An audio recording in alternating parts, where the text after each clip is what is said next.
Brought to you by V-Guard, co-powered by Sensodyne and Vimal. పలుకులలో కేసరి.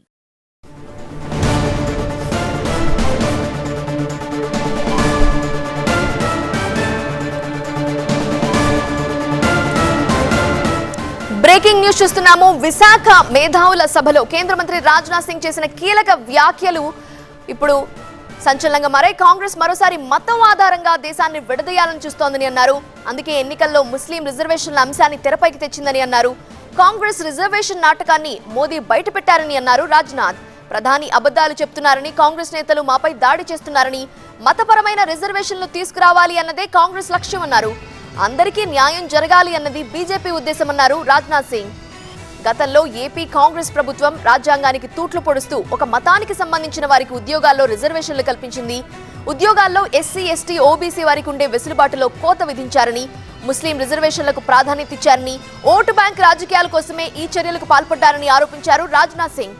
ఈ నిర్ణయాన్ని AP high court తప్పుపట్టిందని, supreme court ప్రభుత్వ నిర్ణయాన్ని రద్దు చేసిందని, 2004-10 వరకు ముస్లిం రిజర్వేషన్లు తీసుకురావాలని కాంగ్రెస్ ప్రభుత్వం 4 సార్లు ప్రయత్నించి విఫలమైందని విమర్శించారు రాజ్నాథ్ సింగ్.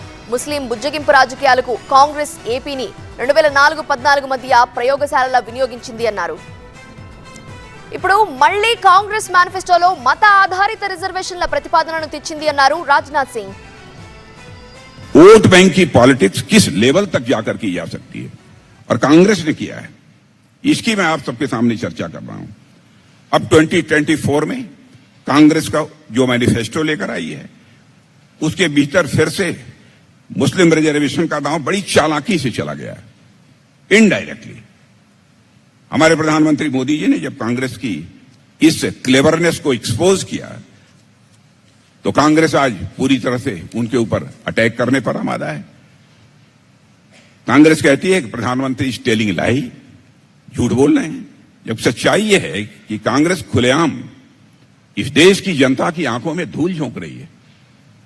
साथियों, कांग्रेस ने इस बार जो अपना मैनिफेस्टो बनाया उसमें जो उन्होंने अपने वादे किए हैं वे इस देश और समाज में एक नया डिवीजन पैदा करेंगे. इसलिए मैं आप सबको भी आगाह करना चाहता हूं.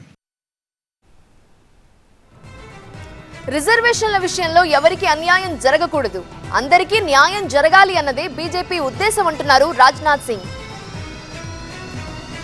कांग्रेस के इलेक्शन मैनिफेस्टो में माइनॉरिटी वाले चैप्टर में सेक्शन 3 और 6 को साथ पढ़ने पर साफ हो जाता है कि कांग्रेस की मंशा क्या है, कांग्रेस करना क्या चाहती, यह पूरी तरह से साफ हो जाता है.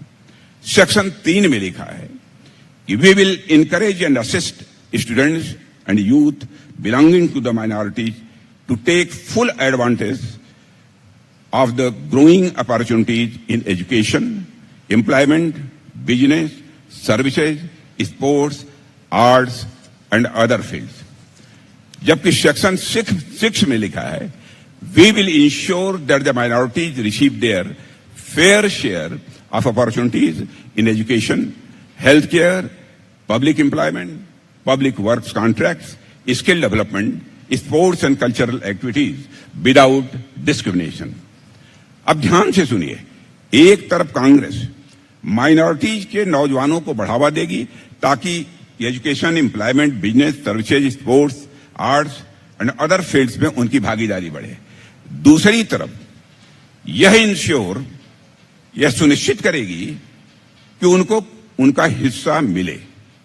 यह काम कैसे होता है? लीगल प्रोविजंस बनाकर ही यह काम हो सकता है. जो इंश्योर शब्द के माध्यम से जो अभी मैंने पढ़ा है उससे यह एक्सप्रेस होता है, व्यक्त होता है. यानी कि जब रिलीजन बेस्ड रिजर्वेशन को बैकडोर से लाने की यह कांग्रेस की तैयारी है और हम लोगों का कहना है यही अपीजमेंट है और यही उसका असली चेहरा है. भारतीय जनता पार्टी का अथवा एनडीए का यह कहना है justice to all, appeasement of none. न्याय सभी को मिलना चाहिए लेकिन तुष्टीकरण किसी का नहीं होना चाहिए. Brought to you by V-Guard, co-powered by Sensodyne and Vimal. పలుకులలో కేసరి.